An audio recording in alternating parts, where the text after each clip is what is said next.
மன்னாதி மன்னன்ல போய் அந்த கிளிப்பிங் எடுத்து போட்டு பாருங்க. நீங்க எல்லாரும் இந்த பாட்டு பார்த்துருக்கீங்களான்னு தெரியல. விழியே விழியே உனக்கென்ன வேலை, விருந்துக்கு வரவா நாளைக்கு மாலை.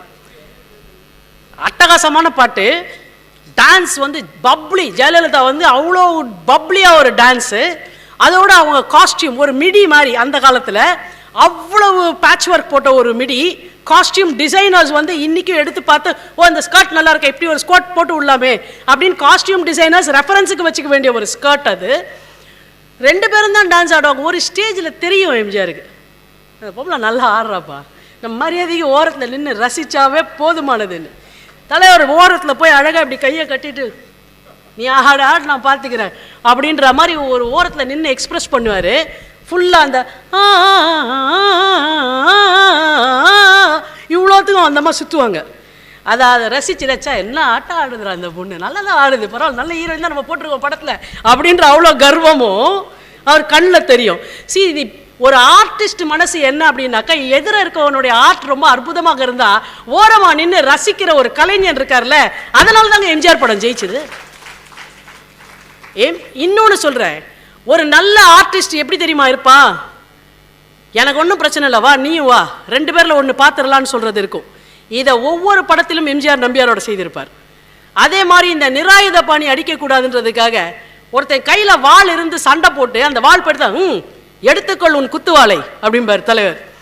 இதெல்லாம் வந்து என்னன்னாக்க, நிராயுத பாணியாக இருக்கவனை அடிக்காத அப்படின்னு ஒரு ஃபாலோயிங் இருக்கவனுக்கு வந்து நம்ம ஊர் ஆளுங்க என்ன பண்ணுவாங்க, கையில் வெப்பன் இருந்த உடனே குத்து குத்து குத்து குத்துன்னு எல்லாரையும் குத்துறது இப்போ தானே பார்க்குறோம். அப்படிலாம் ஒரு படத்தில் கூட நிராயுத பாணியாக இருக்கக்கூடிய எதிரில் இருந்த எவனையும் எம்ஜிஆர் அடித்ததாக ஒரு ரெஃபரன்ஸ் படம் கூட வர முடியாது. இன்னொன்று சொல்லட்டுங்களா, இது எல்லாத்தோட பெரிய அற்புதம் இந்த ஃபைட்டில், அவரே டைரக்டர். இப்போ நம்ம டைரக்டருங்க, நம்ம எவ்வளோ ஹேலோ எஃபெக்ட் கொடுத்துப்போம், இன்னொன்று 2 லைட்டு போடுப்பானே, சரியான ஃபைட் சீன். நான்லாம் வந்து பயங்கரமாக ரசிப்பேன் ஃபைட் சீனை. ஆனால் அது ஆர்டிஸ்டிக்காக இருக்கணும்.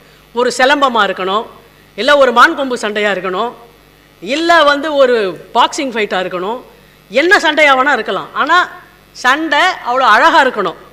அந்த சண்டையோட முடிவில் சமாதானம் இருக்கணும், ஒரு ரெஃபர்மேஷன் இருக்கணும், ஒரு ரெனைசன்ஸ் இருக்கணும். அதுதான் ஃபைட்டினுடைய எண்டு பர்பஸாக இருக்க முடியும். எம்ஜிஆரோட எல்லா படத்துலையும் அதை பார்க்கலாம். உலகம் சுற்றும் வாலிபனில் அவர் ரகசிய குறிப்பு எடுப்பதற்கு ஒரு பெரிய புத்தர் கோயிலுக்கு போவார். ஏன்னா அந்த என்னன்னா, ஒரு அணு ஆயுதத்தினுடைய 4 பகுதி 4 இடத்துல இருக்கும், 4வது பகுதி பெரிய புத்தர் கோயிலினுடைய புத்தர் சிலையில் இருக்குன்னு அவருக்கு அந்த குறிப்பு கிடச்சிருக்கும். இப்போ போகிற போது என்ன ஆகும்னாக்கா, அந்த புத்தர் கோயிலில் இருக்கக்கூடிய அந்த புத்திஸ்ட் மாங்குக்கு மட்டும்தான் இவங்க அண்ணன் அடையாளம் தெரியும். படம் தெரியாதவர்களுக்காக அதை சொல்கிறேன். அந்த தம்பி தான் இப்போ போகிறாரு.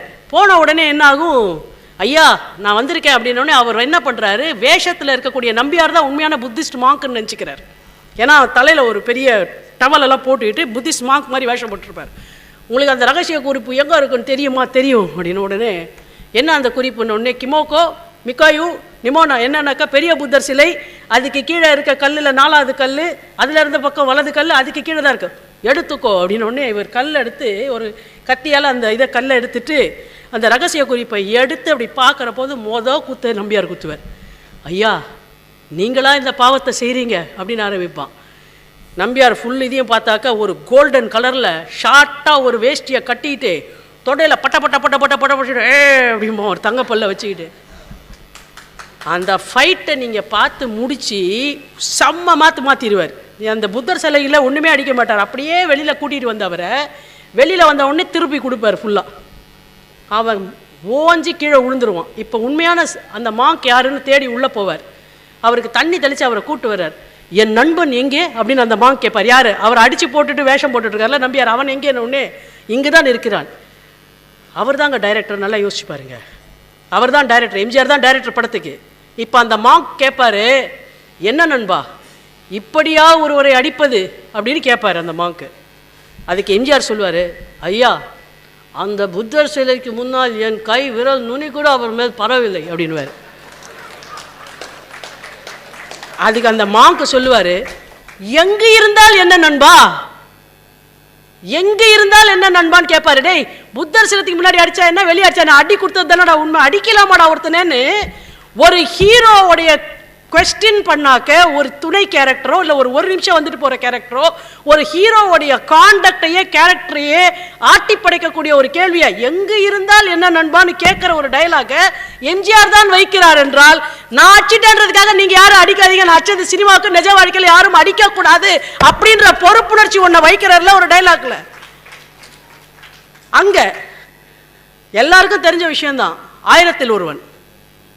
கடல் கொள்ளைக்கு போறாங்க. கடல் கொள்ளைக்கு போகின்ற பொழுது எப்படியாவது நம்பியார் வந்து ஜெயலலிதாவை கை கொண்டு விடுவார்ன்ற பயம், அதனால ஒரு பெரிய பொட்டி எடுத்து பொட்டிக்குள்ள ஜெயலலிதாவை வச்சு கடல் கொள்ளைக்கு கூட தூக்கிட்டு போறாங்க. கொள்ளடிக்கிற பொருளை எடுத்துட்டு வர பெட்டி மாதிரி. விஷயம் நம்பியாருக்கு தெரிஞ்சிருது.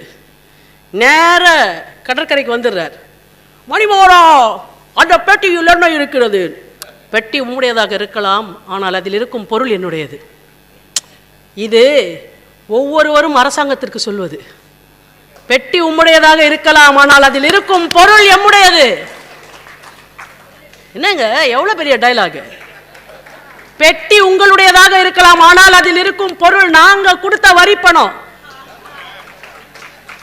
எங்களை கேட்காம செலவு பண்ண முடியாது, நாங்க ஒத்துக்காம செலவு பண்ண முடியாது, நீங்களாம் முடிவு பண்ண முடியாது. எவ்வளவு பெரிய விஷயம்! பெட்டி உம்முடையதாக இருக்கலாம், ஆனால் அதில் இருக்கும் பொருள் எம்முடையது. உடனே அவர் வாழை உருவனே ஐயோ அப்படின்னு ஜெயலலிதா பக்கத்தில் பூங்கொடி இரு விளையாடிட்டு வருகிறேன். ஒரே ஒரு ஃபைட் சீன் தான், அதில் எத்தனை விஷயம் சொன்னார் பார்த்தீங்களா? 1000 விஷயம் இருந்தாலும் ஒரு கணவன் இறந்து விட்டான்னாக்கா அந்த பொண்ணு அவளுக்கு வாழ்க்கை இல்லாமல் போயிடும். நீங்கள் இன்றைக்கி நடக்கிற எவ்வளோ கேங்ஸ்டர்ஸ் ஃபைட்டில் எத்தனை பெண்களுக்கு வந்து அவர்கள் கணவன் இல்லாமல் அவர்கள் வாழ்க்கை திசை மாறுகிறது. 2 கேங்ஸ்டர்ஸ்குள்ளே ஃபைட் இருக்கலாம், ஆனால் ஒரு ஃபேமிலி நாசம் ஆகிடக்கூடாது அந்த ஃபைட்லன்ற அவ்வளோ பெரிய கான்செப்டை ஒரு சின்ன ஃபைட்டுக்குள்ளே வச்சு, சகோதரி என் மீது ஏதாவது தவறு இருக்கிறதா அப்படின்னு தலைவன் கேட்கும்போது, தலைவா நீ தான் தலைவா நமக்கு அப்படின்னு சொல்கிற அளவுக்கு நமக்கு அது அடுத்தது நமக்கு தேவை அவரது உயிர் அல்ல அப்படின்னு சொல்கிற 2.